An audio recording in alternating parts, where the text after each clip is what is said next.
Okay, the garam chai needs to reach over here. We're going to try some chai pe charsha. I hope it didn't touch any political chords.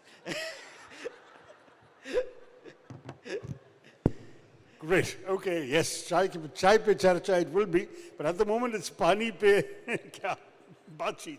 Chaliye. Lovely. Thank you so much, Dr. Tharoor, for gracing us one more time and being on the TechHR forum for People Matters. And it's always lovely, lovely to have you with us. Thanks. It's great to be here. Great All to be right. here. Thank you. All right. Lovely. Great to see you all. I think somebody reminded me the last time that we did this was in the Leela Hotel. Yes. And I said, I think you've outgrown this space because there were so many people standing and crowding. But it looks like you've outgrown this space too. Ooh. All right. Should I help you?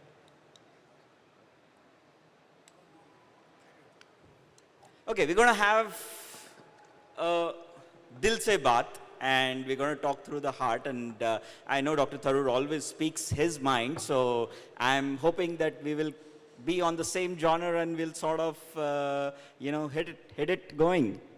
So let's start with Dr. Tharoor on leadership. What do you think India needs as we move forward? We're almost at the moment where East is the new West. We are growing, we have great ambition, we want to thrive, but that thriving needs leadership that can, sort of show the direction, paint the vision, execute, handhold. In your view, what's the leadership that India needs? You already mentioned a few of the key ingredients. Obviously, it's got to be inspirational. You've got to keep 1.4 billion people inspired about your vision, about what you're trying to take the country. And I've got to admit, our PM does a pretty good job of that. But that's not enough. I think in addition to being inspirational, you need to be inclusive. You've got to make sure that everybody in the country feels they are stakeholders in your vision. And that means no one's got to be left out. Everyone's part of the adventure. And that's something that I think we need to see more of coming from our leadership. A third thing, it seems to me, is we also have to have a leadership that listens. It's wonderful to talk, to inspire, to advise, to guide, all the things you mentioned. But you also need to have a receptivity to feedback. You've got to be able to listen to what people are experiencing on the ground. And that applies to all sectors. Yes, we tend to think of the Aam Aadmi and the ordinary person who's supposed to be the beneficiary of all your ventures, but even other sectors in the business community. You think you've created ease of doing business? Talk to real business people and find out if they find life is easier. You think you've eliminated corruption? Talk to people who are dealing with customs, dealing with the tax collectors, dealing with the IRS. Get feedback. I think constant feedback is very often an indispensable part of leadership. So inspire, include, and listen would be my 3 catechisms for the leaders of tomorrow. Wow, lovely, lovely, lovely. And in our organizations, I think listening is so important to what our people do, what our employees do, and make them stakeholders. But do you think it also puts us at a little disadvantage, because when you're executing something, when you're planning for something, and getting all the voices in also slows you down? Can't be helped. I'll tell you why. Because in many ways, the best kind of leader is not the one who's feared, not even the one who's admired, not even the one who's liked. The best kind of leader is the fellow or the woman who at the end of a project, everybody else feels we did it ourselves. That is, they have felt it's their achievement as much as the leader's achievement. That is the best kind of leader, because to my mind, if I am just getting all the credit myself, why would anybody want to work with me? Why would anyone want to be part of my team and assist my success if all the glory just comes to me? I want them to feel the glory is theirs too. And that's the way to lead, in my view. That's what I've tried to do in whatever little opportunities I've had to lead. Lovely, lovely.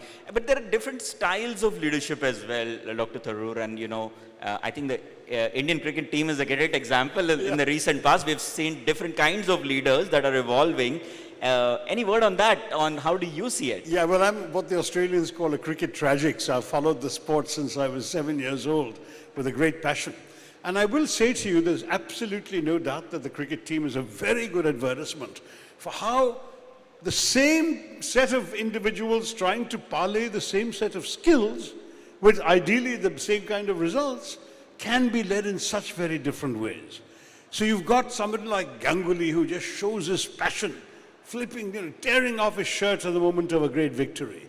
You've got someone like Kohli who's personally engaged in every moment of the team that he leads, who's running around every corner, taking every catch, exhorting every bowler, clapping his hands after every ball, just so completely, totally engaged. There's no doubt that he is the animating spirit of the team. Then you've got someone like Dhoni, captain cool, relaxed, unflappable. No crisis seems to bother him.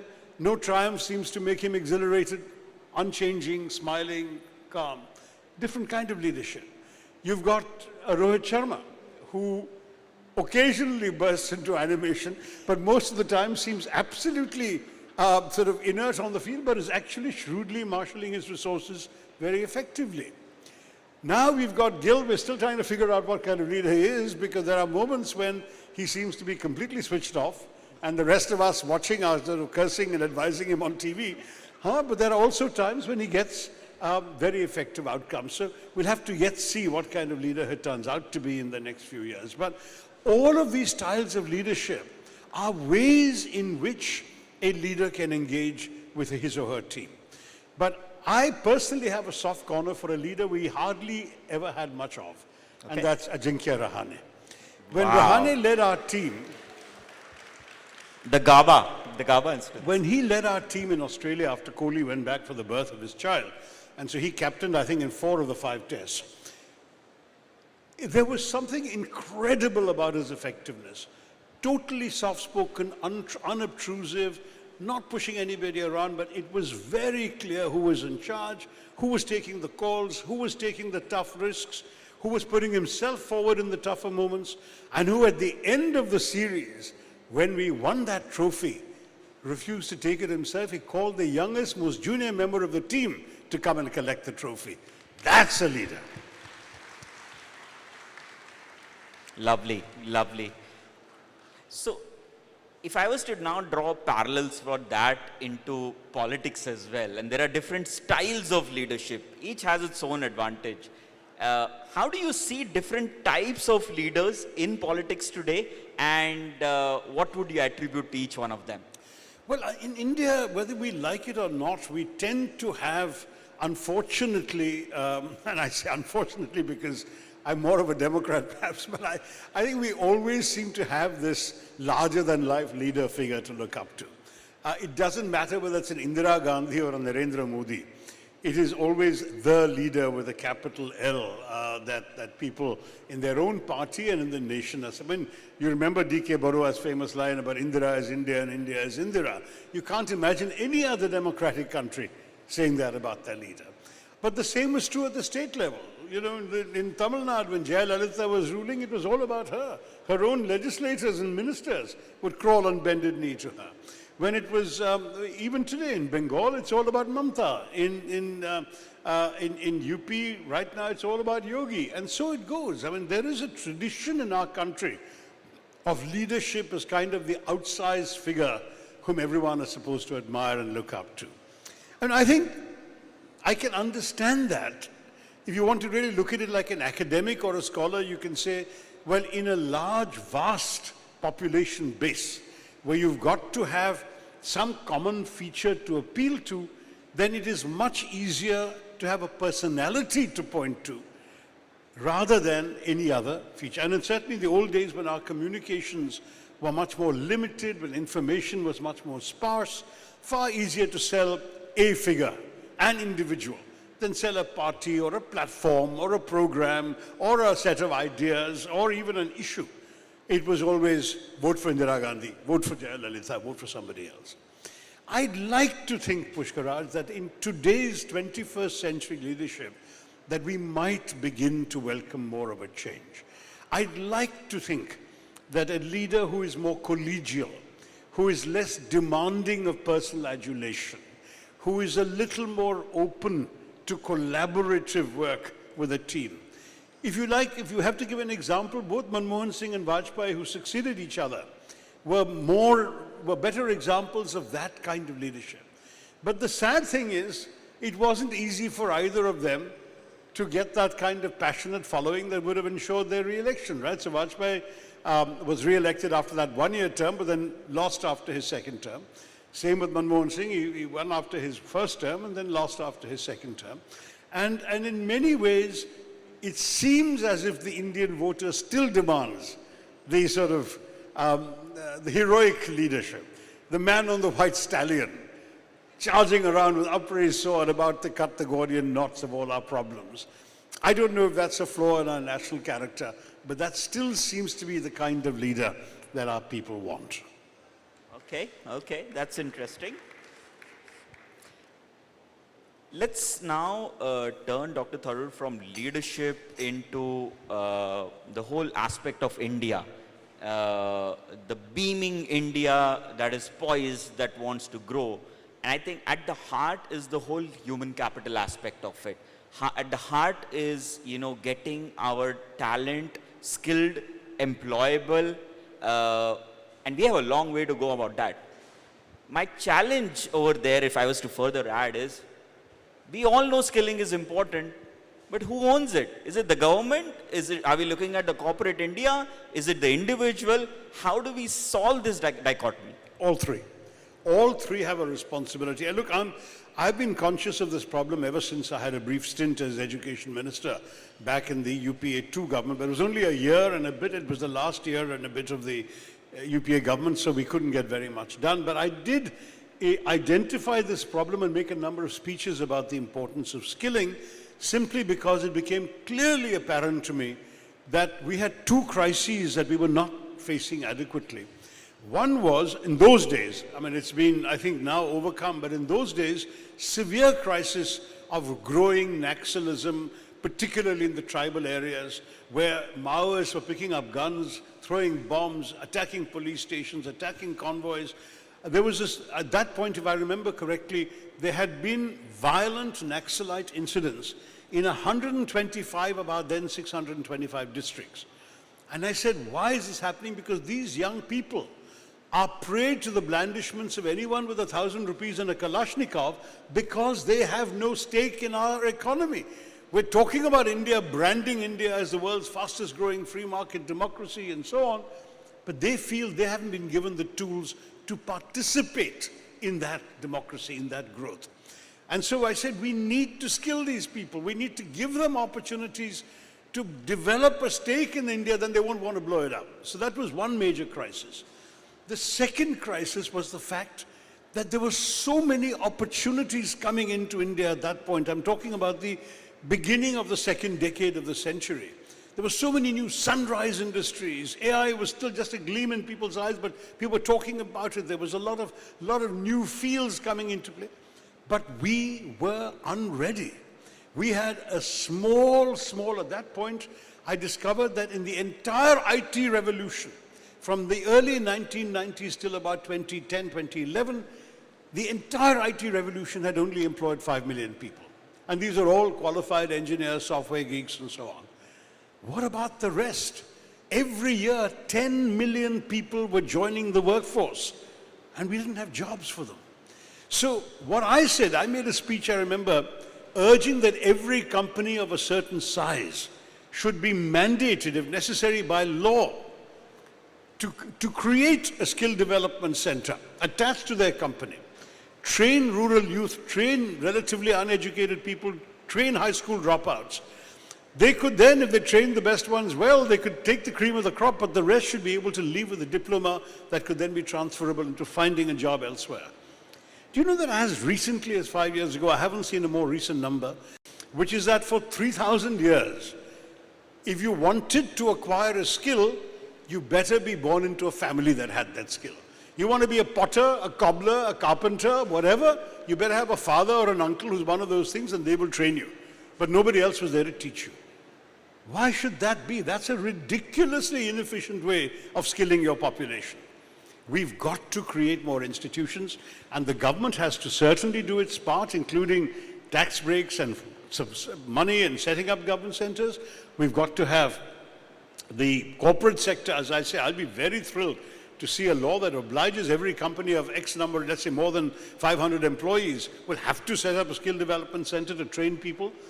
I'd love to see individuals also saying, I want to be trained, I want to be skilled, I want to go out and take this opportunity that has now been created in my neighborhood, or not even my neighborhood, maybe 10 kilometers away, but I'll take a bus and go there every day because I want to learn a skill I can then parlay into a job.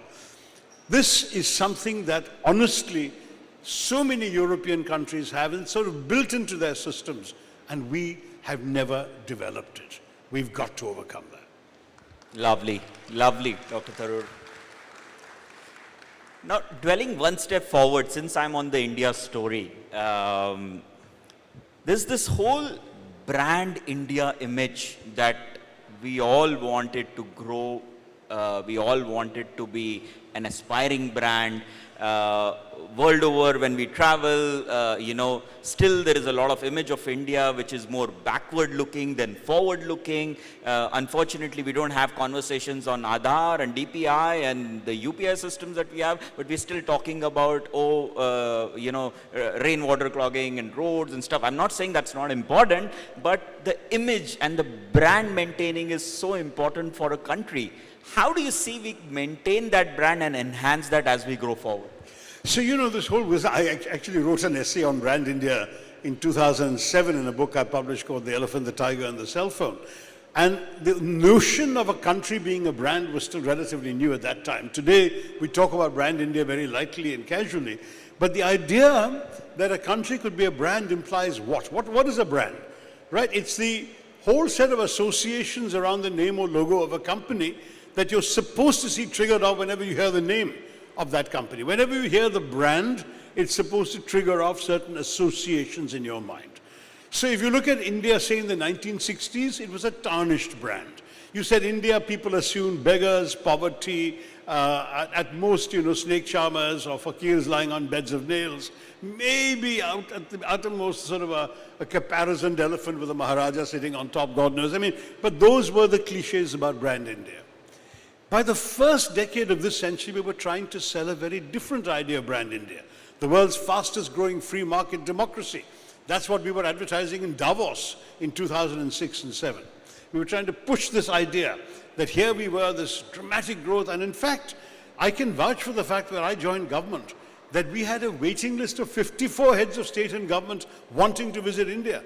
And we just couldn't accommodate them all because our president and prime minister had limited time. That was the extent to which our brand was attracting people from all over the world. Then we've been through some ups and downs, but the new element in the brand in this last decade has been the tech element. India's tech stack, the digitization of the economy.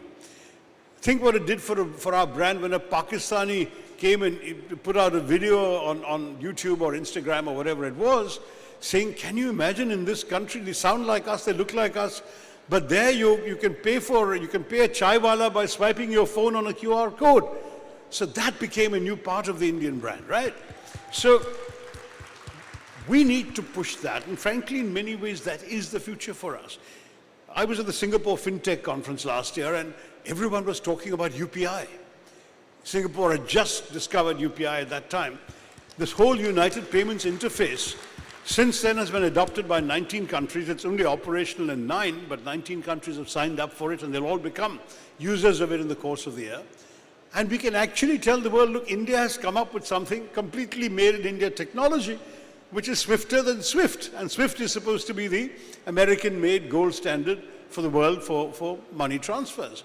So we're suddenly demonstrating a capacity to be advanced in a field that affects the daily lives of people anywhere in the world. Now that's the way we can suddenly, one day I would like to see people around the world being as familiar with the notion of UPI as they're familiar with Coca-Cola or Starbucks. That's the whole idea of a brand coming up forward. Now, as far as India is concerned, we've got very many things going for us. It's genuinely true that there isn't a small town in America without a yoga class somewhere. It's also true that you can go to relatively obscure capitals in Latin America and get excited inquiries about Ayurveda. I went to Bogota, and the then president said to me, when can you guys send some Ayurvedic experts here? We've all heard about this. We want to see Ayurveda in Bogota. So there are all these traditional things too about India which people value. Don't get me wrong, it's not only 21st century tech. But if India can come across as a country that does all of this, both the traditional stuff, some of the glamorous stuff, the fashion, the Bollywood, the music even, Ricky Cage winning Grammys is not a bad thing for us to be boasting about.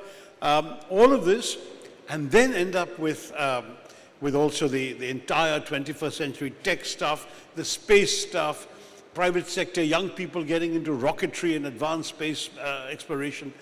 All of this can collectively contribute to the shaping of a different brand India. We're not yet there, but I can see the glimmerings of all of this coming into a brand India. And that would make a huge difference. I was shocked, frankly, when I think it was the World Economic Forum, put out a list of the top 50 country brands in the world, and India wasn't on it. And I challenged, because in fact my friend Joseph Nye, the inventor of the notion of soft power, was on the committee that approved this. I said, why wasn't India on it? And he didn't have a very good answer to my mind. I said, look, I'm going to use your concepts of soft power and try and develop the idea of Indian soft power. And he gave me his blessing, and I sent him my first musings on the subject, and he blessed them. And thereafter I kind of went on a crusade in India. This is now 20 years ago, trying to get the notion of soft power into the Indian public consciousness. It's there now, and everybody talks about India's soft power. At the same time, soft power isn't enough, okay? For any country to go forward, we need some hard power too, because hard power without soft power is just bullying, but soft power without hard power is actually an admission of weakness. You need both. You need what Hillary Clinton calls smart power. And that, I think, is something we can do, but to do it, we have to get our act together across the board. We've got to defeat poverty. We've got to get those drains unclogged and the clean water, drinking water, and the sanitation problems, and the clinics actually having nurses and medicines in them. We've just got to make sure that the basics are right, that no one goes hungry in India, that everybody has a roof over their heads, that next stage is then that everybody has the skills to try and aspire to a decent job and to dream of a better life for their children. That there are schools everywhere of sufficient quality that they want to educate their children and bring them up. So there's a whole set of tasks across the board that are basic. What you might call the software of development, not just the hardware, not just the highways, the ports, the airports, the Yashobhumi convention centers. These things we're getting right. But this alone, without that, ain't enough. So let's try and attend to both the simple basics as well as the big ticket hardware, high-tech ambitions. If we can do them both together, we'll have a brand that will steal and seize the world. Wow. I think that's a great aspirational roadmap, if I was to put it, to sort of achieve that. I'll come to some questions as well to the audience, but before that, and just on the soft power part, Dr. Tharoor, do you think we've had a lot of missed opportunities as well for showcasing that? Like one example that comes to my mind is 2011 to 13, we had Formula One in India, and we let it go just because we wanted to tax it as entertainment and not as sport. Well, that was one argument in the entire piece, but where our neighbor Singapore grabbed it with both hands, and they've created a whole ecosystem around that whole sport. Now, can we afford to lose such opportunities? Dr. Tharoor, what's your view on that? No, it's particularly ironic because we rather notoriously don't tax the BCCI, which makes an enormous amount of money from sport, from a sport. So, I mean, we could have definitely taken a different attitude towards Formula One, and frankly, the same problem in ATP tennis. The one big professional tennis tournament we used to have, the Chennai Open, is gone. It's no longer there in India. Why do we let these opportunities go? Partially because we don't think it's important enough, partially because if anything is making money, the government wants a share of it, and partly because I think we still haven't fully transitioned out of the mindset that anything that is frivolous and sporty and enjoyed by the elite isn't quite worth supporting because it's not an Aam Aadmi thing. F1 is not what the Aam Aadmi goes and watches. They're well-heeled folks watching out there. I'm afraid even the tennis is still, by and large, an elite sport in India. So I don't think there was any popular demand to retain these things, but you're quite right. It undermines our sort of being perceived in the world as a nation that has arrived. If we don't have any premier tennis tournament, we don't have a premier race course, we don't have many other premier events, and frankly, even some of the international events we do haven't yet become tier 1 or type A in the world. I mean, for example, we have great film festivals, we'd like to think, but none of them is talked about in the same breath as Venice, I mean, as Cannes or Venice, or for that matter, Berlin. There are film festivals in the world. Ours is a film festival, but it's just not in that, the biggest league imaginable. And these are things, I'm afraid, that we have to become a little more conscious of. We need to be world class. The one area we are world class and are given very grudging but insufficient credit is actually in space exploration. How many Indians realize that, for example, our Mars orbiter was the very first one of any country in the world to circle Mars at the first attempt? Every other country that has an orbiter circling Mars did so after several failures, and many, many countries still haven't succeeded. So here is India being one of a handful of countries with an Mars orbiter, and the only one to do so on the first attempt. And you know what? We did it for a lower budget than the Hollywood space movie Gravity. Now, this is a strength of India. It's innovation, frugality, and achievement all packaged in one. If we can do that across the board in other sectors too, we will win that admiration. Lovely. Thank you so much, Dr. Tharoor. I would want to get into this point, and I know our audience will kill me if I don't ask, and first congratulate you on representing India with one voice on a global scale after Operation Sindoor. Thanks everyone. That for me was a show of hard power, soft power, and intellectual and emotional power at one go at a global scale. Thanks. Now, while you were doing that and sort of representing all of us, there is a certain message that we are sending to the world as well. What was your experience when you received the reactions of people? Were they receptive? Were they encouraging? Did you get questions back that, but you are actually from an opposition party, which is talking a very different language now in the parliament? Well, that was not there when you went. So how do you see that in the ecosystem? No, I mean, first of all, it was by design. I mean, the government, when they did these multi-party delegations, built them to represent India's diversity. So I can tell you, my team had 8 members representing 8 states, 5 political parties, and 3 religions. And that was in many ways a showcase of India's diversity just in the composition of the delegation. And that was, I think, a very, very wise thing to do. I would have been certainly less happy if I didn't have this diversity to point to. And when I was talking to the people, don't think this is all about the tired old trope of India, Pakistan, or Hindu, Muslim. There's a Muslim member of my delegation sitting right there nodding along with me. This is, for me, very important because India should be about all of us. I said this is all of India, all parties, all religions, all states united against terrorism. That's what this is about. And we got the message across, I believe, very effectively, and I'm proud to say that at every stage it was fully understood and welcomed and received well. And you're right that it's resonated also very well with our own people, not just in India, but in the diaspora. Yeah. I've been out a lot and I've just been astonished by, thank you. I've just been so astonished by people coming up to me on the street, in hotel lobbies, at Wimbledon, at the Lord's Test match, at the elevator, in the loo, telling me how proud they are, wanting selfies. It's a matter of great satisfaction because, you know, we finally, I think, demonstrated that we also value public diplomacy. It's not just what happens behind closed doors in chancelleries that gets our message across. We can get our message across through effective public communication. And that's a lesson that I believe our government has learned with this, and I hope we'll continue following up in this way. Lovely. Thank you so much. We're very, very proud of that whole whole initiative that you took and led it. We made each Indian proud, Dr. Tharoor, and I'm so glad that you did it in that way. Thank you. Do you think since we are on, we touched a bit on our neighbor Pakistan as well, do you think the reason of development could also be leadership stability?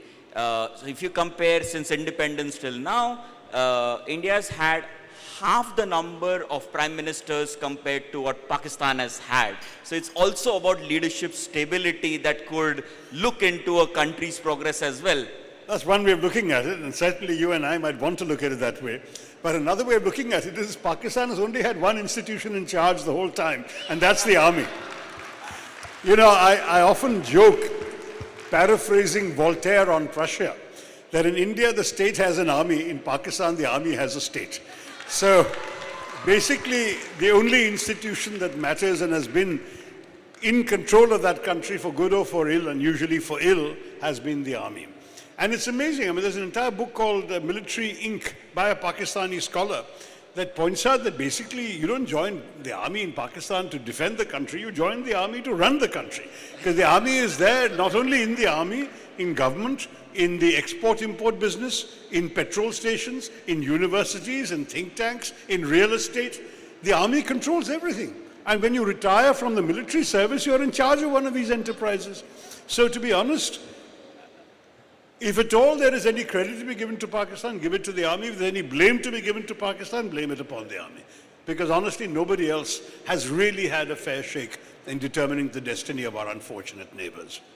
Lovely, lovely. This is getting exciting now. Okay, questions? Okay. Whoever gets the mic first. Is there a mic going around? Yeah, mic. Okay, there's one here. And then can we get one on this side? I just want to be democratic in my approach.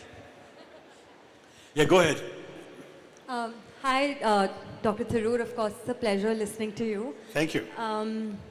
So my name is Malvika. I run a platform called Eastbridge, and we're basically building a platform to bring global talent. This is both globally educated Indians as well as professionals who've worked abroad to come and find work opportunities in India. Someone said, oh, you're the girl who's trying to like reverse brain drain. Yeah. So something like that. My question to you is two-part. One is, how would you pitch the India opportunity to Indians who are working abroad or studying abroad and are currently wanting some kind of an opportunity abroad as well to further their careers? But how do you pitch India opportunity to them? And the second part is, what would be your advice to someone like me wanting to build this out as a platform of scale? That's my question. Okay, so the first answer is, if you're pitching it to Indians abroad, part of the diaspora, then actually there isn't that much of a problem, because there is a real yearning to put their feet on our soil, to connect with their relatives, connect with their culture, connect with their cuisine, and so on. And if people knew there was an opportunity through your company to leap at something and do it for a year, 2 years, maybe longer, they will come. I cannot tell you how many I've met who are so full of curiosity, including second generation and third generation Indians abroad, who are full of curiosity about India, would love to work here and see what it's all about. But my second answer to you is actually a bit more of a challenge. I'd like you to appeal to Firangs to come and work here. Yeah. Why should we only get our Indians? The Indian part is actually the easier part.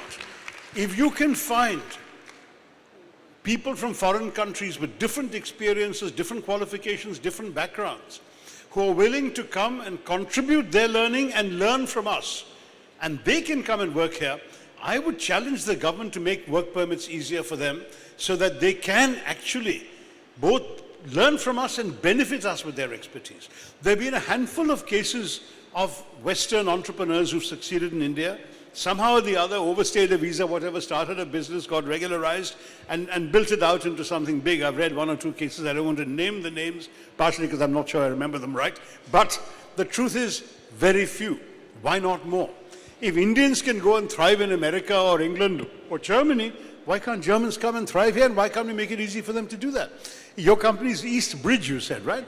Build the bridge. Let's lower the walls. All right, thank you. That's very inspiring and reassuring. Okay, lovely. We have a question here.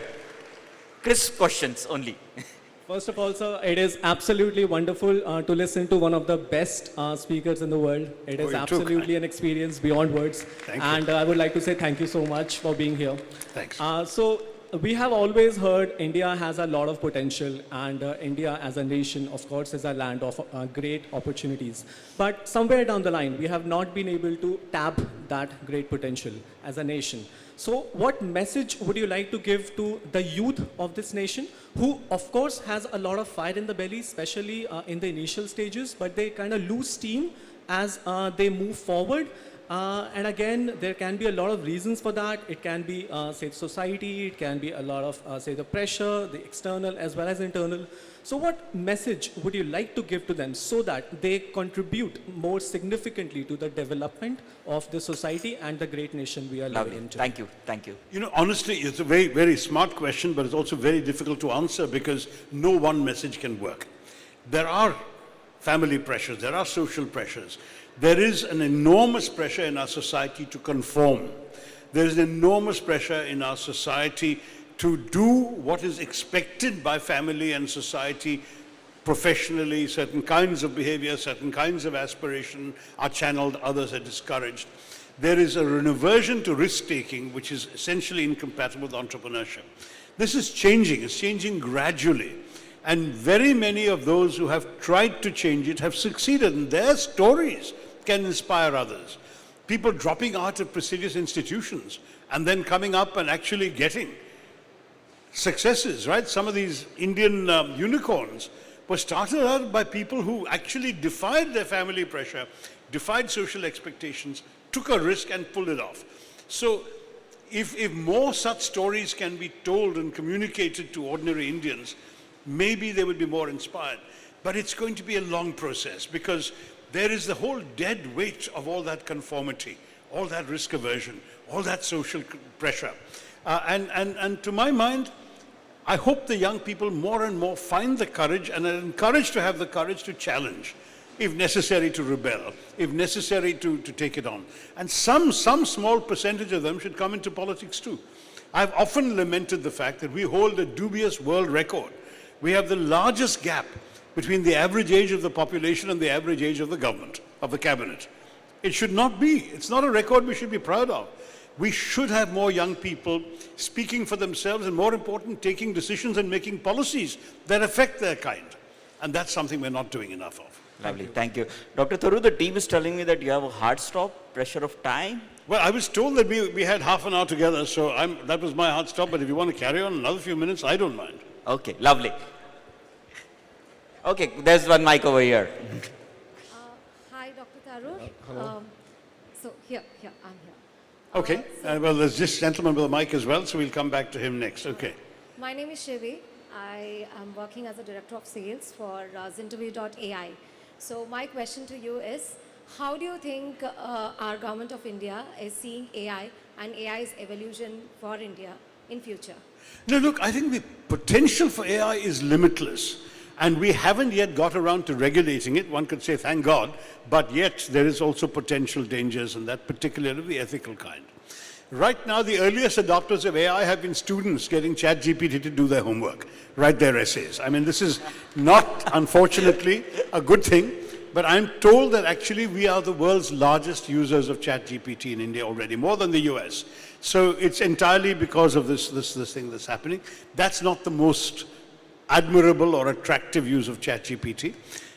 Though I think if it becomes a substitute for thinking, it could be a disaster. If it becomes a time-saving alternative to just marshalling thoughts and ideas that you have already put together, it could be okay.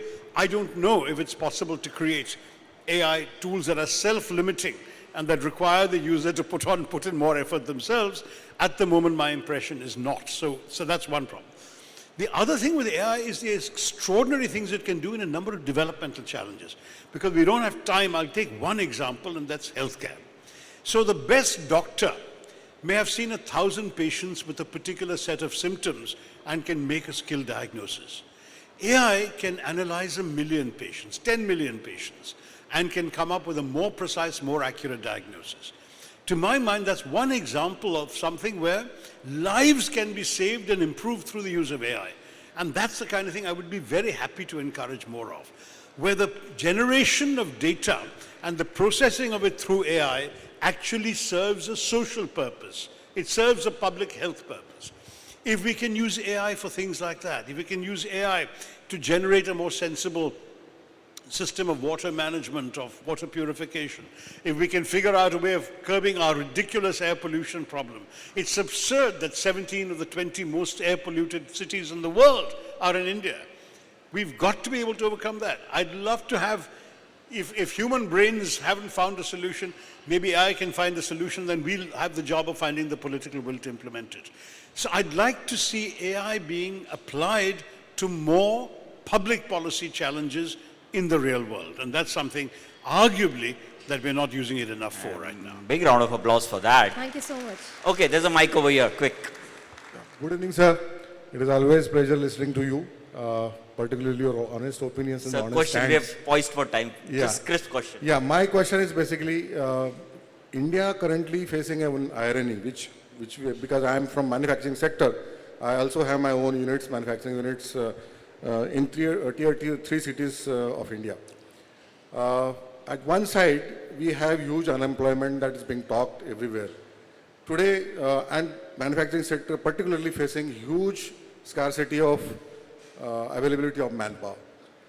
And the main reason is being the freebies being distributed the whole country. Now, because of these freebies, there is I call that as a voluntary unemployment that is being generated. And that's why the manufacturing sector is facing huge scarcity of people, or rather skills. How do you take it, and how government should address it, and what is your opinion on this? It's a good point, and it's a very complex moral, philosophical, and political issue to debate. Take, for example, the Manrega scheme, right? So you had rural poverty and really genuinely poor people in the rural areas, many of whom were flocking to the cities and living on sidewalks, on pavements, and begging and so on, looking for jobs on construction sites, whatever they could get in order to survive. When Manrega came, suddenly they were getting guaranteed employment for enough of a wage that they could live comfortably. That massively eased the pressure on the sidewalks of big cities nearby, but it also meant there suddenly were less labor available for various tasks, whether it was construction, whether it was a seasonal farm labor, and all of those things. There was a massive shortage because people were no longer migrating out. Good or bad? Is it good to have given them a human, decent life in their villages? Or is it bad that we have now suddenly made cheap labor impossible elsewhere? Political dilemma. I'm telling you what the problems are. Your second point. Yes, you're giving freebies, okay? And because of that, some people say, fine, we've got this, we don't need to work. That's because their aspirations are too low. They're getting subsidized rice. But shouldn't they also be aspiring for the best sabzis and the best spices and the best masalas and the best flavors and more variety than just getting their subsidized rice? And for that, don't they need jobs, and don't they need a better income than you can get from the subsidized rice?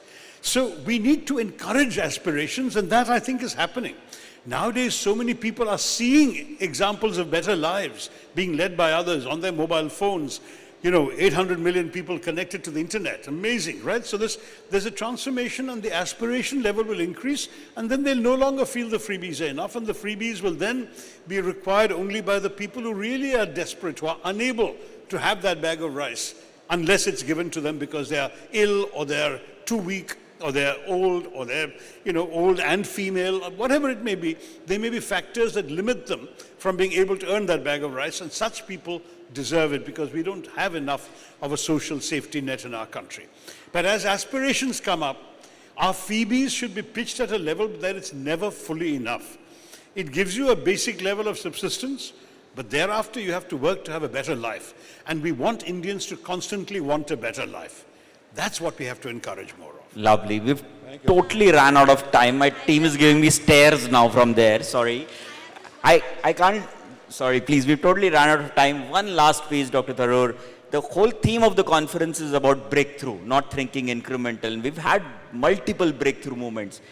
In your memory, what is one breakthrough moment in your life that you feel that, this was my breakthrough moment? There's been more than one. But if you were to pick But one, I guess the most recent one was indeed this, this multi-party delegation that I was asked to lead, because I'll tell you, Pushkar, you remember I left the United Nations to come into Indian politics.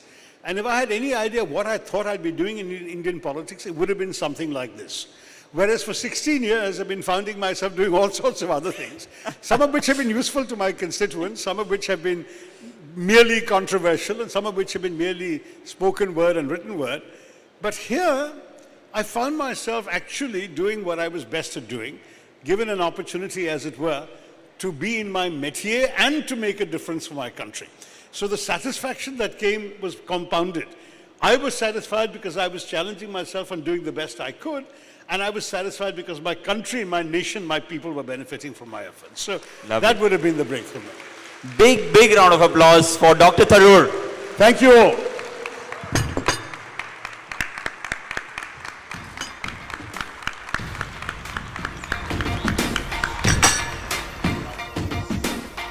Dr. Tharoor, on behalf of people